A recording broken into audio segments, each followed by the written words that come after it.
તો મેં કીધું જુડો કરાટે, તો એમાં એક ટેકનિક આવે છે કે આપણે હાથ અને પગથી બે અંગથી આપણે આપણી રક્ષા કરી શકીએ. જેમ કે જુડો કરાટે આ કોઈ વ્યક્તિ છે જે મને મારું શોષણ કરાવ્યું, તો હું એમને મૂકી દે વાંધો નહીં.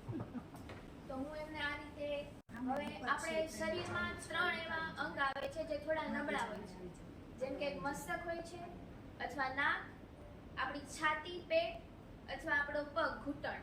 તો ત્યાં આપણે આપણા હાથ અને પગથી સામેવાળાની પર આક્રમણ કરી શકીએ છીએ. તો પહેલા હું હાથથી કરું તો આ રીતે અલગ અલગ પ્રકારના ઘણા બધા પંચ આવે છે. તો એમાં જો હું પંચની વાત કરું તો આપણે આ રીતે એમને નાક પર આક્રમણ કરી શકીએ છીએ, અથવા તો આંખ પર. તો એમને દેખાતું બંધ થઈ જાય, નાકમાં થાય, તો એ સમયમાં આપણે આપણી રક્ષા કરીને જઈ શકીએ છીએ. તો હું નાકની વાત કરું તો આ રીતે, પછી પેટમાં, પગમાં, પછી આપણે હું પગની વાત કરું તો પગથી આપણે આ રીતે કીકો લગાવી શકીએ, જેમ કે આ રીતે, પછી આ રીતે ઘણી બધી કીકો આવે છે. એ રીતે કીકો મારીને, અને પગમાં ખૂબ જ તાકાત હોય છે. તો સામેવાળાને જ્યારે કીક લાગે ત્યારે આપણે આપણી રક્ષા કરી શકીએ છીએ અને આક્રમણથી બચી શકીએ છીએ. પછી આ રીતે લાઠી આવે છે. ક્યારેક આપણે એ રીતના સક્ષમ ન હોઈએ કે આપણે અંગોથી સામેવાળા પર આક્રમણ કરી શકીએ, તો આપણે સાધનોનો યુઝ કરી શકીએ. આજકાલ ઘણા બધા સાધનો આવી રહ્યા છે આપણી સુરક્ષા માટે. સ્પ્રે આવે છે, લાઠી દંડથી આપણે આપણી સુરક્ષા કરી શકીએ. એ માટે આપણે સામેવાળાથી બચવા લાઠીને ફેરવવાના ઘણા પ્રકાર આવે છે. તેમાંથી આ રીતે આપણે સામેવાળાથી બચી શકીએ છીએ અને તેમની પર આપણે આક્રમણ કરી શકીએ છીએ.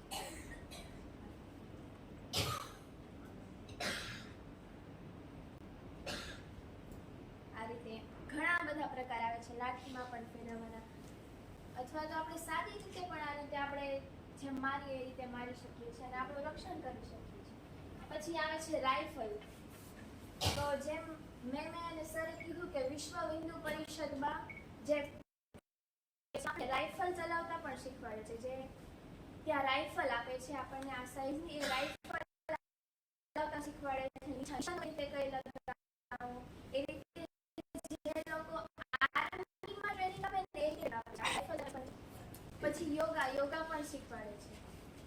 અને પછી સેલ્ફ ડિફેન્સની વાત કરું તો કોઈ સામે આપણી આવે અને આપણે તેનાથી બચવું છે, તો એમની પણ ઘણી બધી ટેકનિક્સ આવે છે. પણ હું તમને થોડી 5-6 ટેકનિક બતાવું. તો કોઈ મારો આવીને આ રીતે હાથ પકડે જોરથી, તો મારે એમને આ રીતે ફેરવીને આ રીતે હું છોડાવી શકું હાથ, એ ફરી આને બતાવું તો આપણે ઘણી બધી ટેકનિક આવે છે. આ રીતે છૂટી જાય એમ ઊંધી આટી લેવાની છે. સિમ્પલ ટેકનિક છે કે ઊંધી આટી કરીએ. પછી આ મને ખબર નથી અને હું આ રીતે આમ જઈ શકું અને પાછળથી કોઈ મારું ગળું પકડી આ રીતે ગળું પકડી.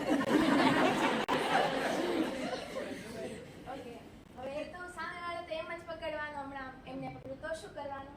આ રીતે ન જાણ તો આપણા જ વાળને આપણે નુકસાન કરીશું.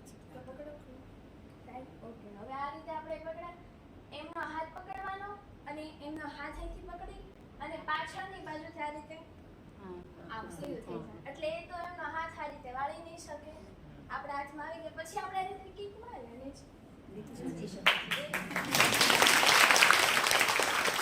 પછી ઘણા બધા એમાં રસ્તા આવે, જો કે આપણે પાછળથી આ રીતે હાથ પકડી લે તો આપણે કોણી આપણી સૌથી જે કહેવાય ને હાડકું, એટલે એમને વાગી છે તો એમને આપણે જોરથી આમ ફેસ પર જ્યાં કોણીનો ભાગ હોય એ મારી શકીએ, તો એ પછી જોઈ ના શકે, એના આક્રમણથી એને લાગી છે. તો એ માટે એ પણ એક છે.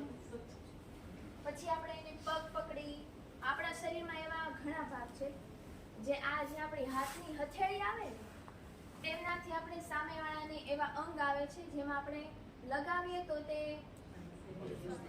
બેહોશ પણ થઈ શકે છે. તો એક નાક છે, પછી આપણી ગળાની કોલર છે, પછી આપણો કમરનો ભાગ આવી શકે, પછી આપણી પાછળનો ભાગ છે. એ રીતે જો હું તમને ડેમો આપું તો તમે આ સામેવાળાને આ રીતે આપણો હાથનો તમારામાં જેટલું બળ હોય એટલું આમ કરો ત્યાં સામેવાળાને આનું જે હાડકું હોય ને એ થોડી વાર માટે કામ કરતું બંધ થઈ જાય. પછી મેં તમને કીધું ઘૂંટણની પાછળનો ભાગ, તો એમને આપણે આ રીતે કરીએ ત્યાં એમનું જે ઘૂંટણ હોય આગળની સાઈડ બેન્ડ થઈ જાય, કામ જ ના આવે. તો એ રીતે ઘણા બધા સેલ્ફ ડિફેન્સના આવે. આ મેં તમને 1% જેટલું જ કીધું. તો આવું તમારી જે આજની સંતાનો, આજની છોકરીઓ છે તેમને શીખવાની જરૂર છે. આજે મારે 10 વાગે 11 વાગે ગમે ત્યારે ઘરની બહાર જવું હોય કે આવવું હોય ત્યારે મને ડર નથી લાગતો. પહેલા લાગતો, કારણ કે મને ખબર છે કે આજે હું મારી જાતને રક્ષા આપી શકું છું, એટલે મને એ બીક નથી. અને મારા મમ્મી પપ્પા પણ હવે એ રીતનો આમ મારી ઉપર એક વિશ્વાસ આવી ગયો છે. અત્યારે આપણે આપણી દીકરીઓને ના પાડતા હોય કે આ સમયે ઘરની બહાર નથી જવાનું, તો આપણા પર એક વિશ્વાસ આવે છે, આપણી દીકરીને પણ વિશ્વાસ આવે છે કે પોતાની રક્ષા કરી શકે છે. તો એ માટે આ ટ્રેનિંગ લેવાની હોય છે. તો હું તમને એક પોઈન્ટ આપીશ કે તમે તમારી દીકરીઓને આ ટ્રેનિંગ આપો તો તે તેમની રક્ષા કરી શકે.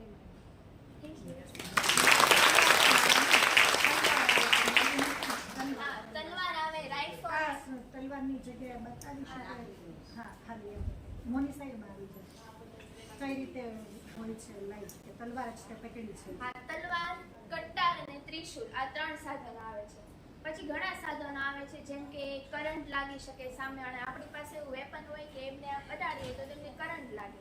અને સ્પ્રે આવે છે જે આપણે એમની આંખમાં લગાવીએ તો એને દેખાતું બંધ થઈ જાય. એવા ઘણા બધા સાધનો આવે છે. જેમ કે મેં એમાં એક લાઠી બતાવી. પછી તલવાર આવે છે. તલવાર તો આપણી પાસે આપણે સાથે ન રાખીએ એટલે હાજર ન હોય, પણ આપણે કટ્ટાર રાખી શકીએ છીએ, ત્રિશુલ રાખી શકીએ છીએ. તો જે વિશ્વ હિન્દુ પરિષદ વાળા જે અને ત્રિશુલ આપી પણ રહ્યા છે અને ટ્રેનિંગ પણ ફ્રીમાં આપે છે.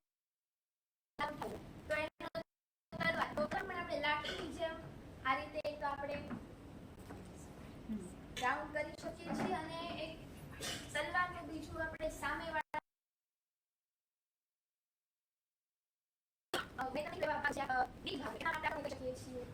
તલવારથી